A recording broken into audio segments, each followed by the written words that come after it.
Hi, I'm Lynne. I'm co-founder of Impressed, and this is Rob, our head of product. And we think that you'll agree that there's been a fundamental shift in the way that we take photos in the last 5 years. We take photos of everything all day, every day.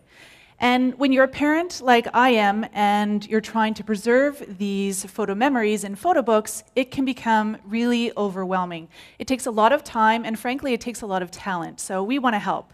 And today we're going to show you how to build beautiful, modern photo books on your iPad in 5 minutes. So let's open the app on my iPad here, the Impressed app. Today I'm going to build a photo book for my mom. I've been really terrible this summer at sharing any photos with her of my kids, so I want to send her something more meaningful. And my photos are a little bit everywhere, just like everyone. So you can see here I can pull in from Facebook or Dropbox or Instagram or even my computer, but I do have my favorites organized in an album, so I'm going to select them and I'm going to add them, and now the app is making the book for me. What it does is it automatically lays out the book based on orientation of the photo, date, and time. And now all I have to do is make a few edits. I'm going to add my title, Summer at the Cottage, and now I'm going to go through the book to make sure everything's okay. It is a little piece of my family history, so I just swap the photo to the top because blue sky just looks good on the top, and I go to the next page. I'm going to try this photo as a portrait because I can't quite see it. My parents actually had their honeymoon in a VW van, so my mom will like that picture. And as I go through the book, I can see, as usual, there are no photos of me anywhere because I'm always behind the camera. So I'm going to go to Facebook, and I'm going to look for pictures of me because I remember I went on a trip to Long Island at the beginning of the summer with my friend Liz, and she took photos of me and posted them on her timeline. So let's look for one. There's one. Okay, we're going to add it, and we're going to drag and drop it right into the book. Okay, what else on the next page? Oh, here I'm going to zoom in on that funny model face that my son Camden always makes. And you know, this page spread, it doesn't belong at the back of the book. We're going to move it all the way up to the front of the book because my mom only gets to see them twice a year, and I want their faces front and center when she opens the book. So there you go. I'm pretty much done the book in 2.5 minutes. Except there's one more thing I'm going to add to really add extra meaning and an emotional level to the book for my mom. She's probably going to cry. I'm going to add my voice to one of the photos. So every printed copy of our book comes with a digital copy. So when she gets the book in the mail, she can follow along with the digital copy and listen to my voice. Hi, Mom. Do you recognize the yellow sunglasses? Aiden got a lot of use out of them this summer. Okay, and there you go. And my sons actually really like adding their voice messages to their grandparents, but they're not here today, so we'll just check out. So in the next screen, I get to preview exactly what I'm getting when I order the book. And I can go through the book, and you can see here the QR code that my mom can scan when she gets the book to get the digital copy. And if she can't figure that out, or if I'm not home when she calls to figure it out, then she can use the short link in her browser online. So I'm going to go through the book. It looks great, so I'm going to buy it. I'm going to order a copy for her and ship it to her, and I'm also going to order a copy for myself for my collection because I want to showcase my kids on my coffee table. I want to pick this book up in a year and be able to see who commented on Facebook and hear my kids' voices. After I place my order, I can share the digital copy of the book on Facebook or Twitter or on email. So this one I'm going to share on Facebook just to my circle, my small circle of family. So when I post it to my account, I can go to Facebook and I can see that it's posted there on my timeline. So when my family clicks on the link, they can view the book online in our web app. And if any of my family members want to print out the book themselves, they can download the app and print it from there. And we're also working on a feature where they can print it right from our web app. So now my mom gets her book in the mail, and she can scan the QR code inside, and this is the view that she gets online, and she can go to the first page and listen to my voice. Hi, Mom. Do you recognize the yellow sunglasses? Aiden got a lot of use out of them this summer. Okay, I just scored like 100 good daughter points there, and all that for $29 in 5 minutes on my iPad. But it's not always that neat and tidy. I don't always know exactly what I want to make my photo book of, or I'm not always that organized with my photos. So in that case, I can go and use Impress Magic Start button. And what that button does is when I press it, it goes through all of my photo sources and it picks out my photo stories for me based on date and time, location, and the clustering of photos. So this one, for example, was a trip to India I went to last year on a conference. It was an amazing trip, and I haven't actually seen these photos in a year. And what we had done is we had shared photos on a Dropbox folder, and now it just went and found that photo story for me.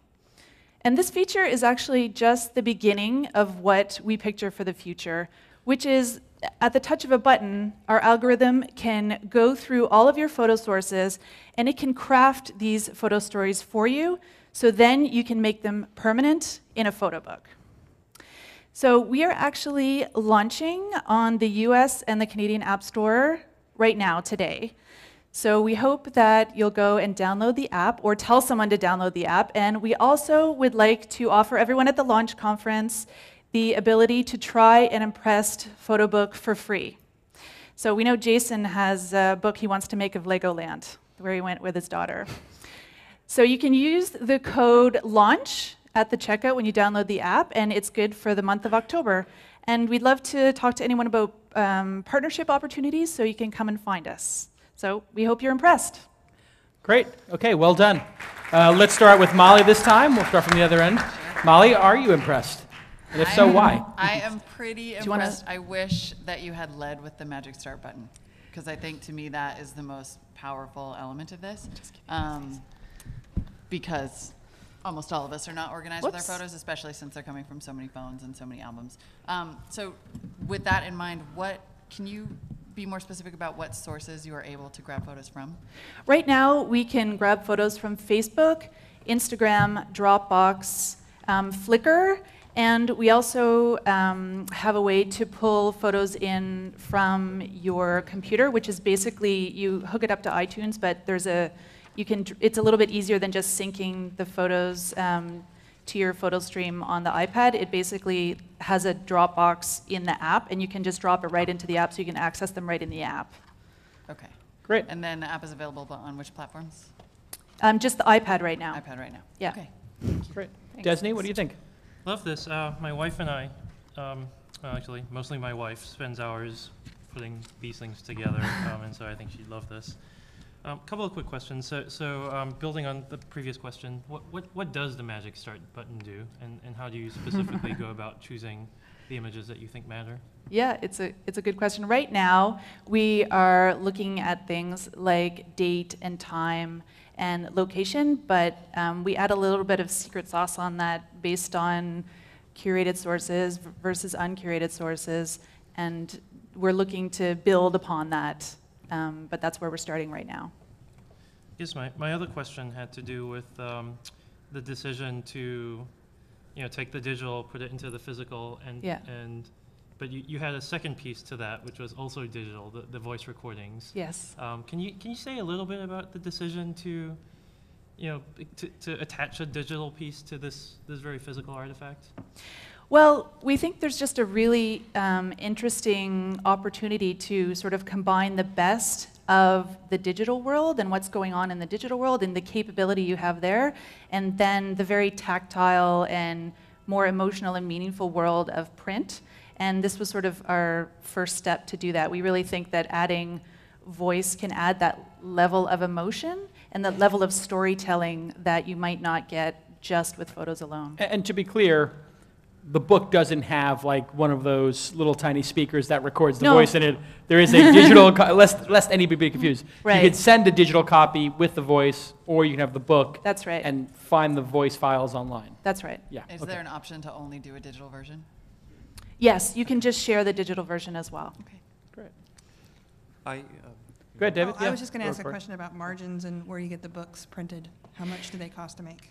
Yeah, it's a good question. Actually, Impressed is a partnership between a mobile app developer, Spoke Technologies, and a photo printing company called Picto. So our margins are excellent because we have the facilities as part of the company, basically. Great. And it's in Toronto. It's based in Toronto. David? Yeah, I love photo books. I think it's an incredibly crowded space, and I agree with the folks over here that the magic feature is the killer app. Yes. And I actually wrote down before you had announced that feature, I really want something to help me find my photos because that is my issue, and I think the issue of a lot of us busy parents. I have God knows how many thousand photos, and getting them into that first stage where you can lay things out is the thing that stops me from making more photo books. Bridget? It's true. I think I must have missed a memo, by the way. The quality of UI that I'm seeing today, Yeah, this and must be like generally, the UI panel. it's like, what's going on? I can tell you- stuff is getting way better. Oh, thanks. It's an overall trend in the industry. I mean, I think great design is becoming table stakes. If you don't have great design, you're not going to even make it on stage at a launch conference today. So I think the design was awesome, but I wonder if you can do more with the magic feature and. That's definitely where we want to focus all of our attention in the future. And just to comment on the design, it's a really good point. Because our product is one that they can't actually see before they purchase it, we really feel like design is so important for us in the app so they can get a feeling in the app for what kind of book they're going to get. And the other thing, too, is that we left a lot out of the app. If you look at other photo book apps, you can, do anything you want. And it was a considered decision to take out a lot of stuff to make it quicker. Okay, Bridget. Yeah, actually, I do a lot of photo books, but I use Mixbook right now. Yep. And one of the reasons I use it is because I like the backgrounds and all of that stuff. So it would be interesting if at some point you did that. But I also think that if you're putting a lot of processing, like you're able to find this magic button and you're able to do like algorithms, it'd be interesting if you can start to rate my photos and help me pick out or like pull the best photos, because now I just take 10 of the same photo and I'm not going to have them all in my photo book, but I need one or two. That's actually a really good comment because, obviously we're looking at the iPhone as a potential next platform, and we don't necessarily think it's the right move to just sort of replicate what we're doing on the iPad and create on the iPhone. We're a little bit more interested in what you're talking about, is to how do you sort of curate all those photos so that it is really easy and people don't get they don't stumble on that once they get to the photo book making process. Okay, and Bridget, when you do your photo books, are you doing it on the desktop or on? Desktop, because processing power, like the lag time, downloading, all that stuff is just, Awesome. Okay, let's hear it from Impressed.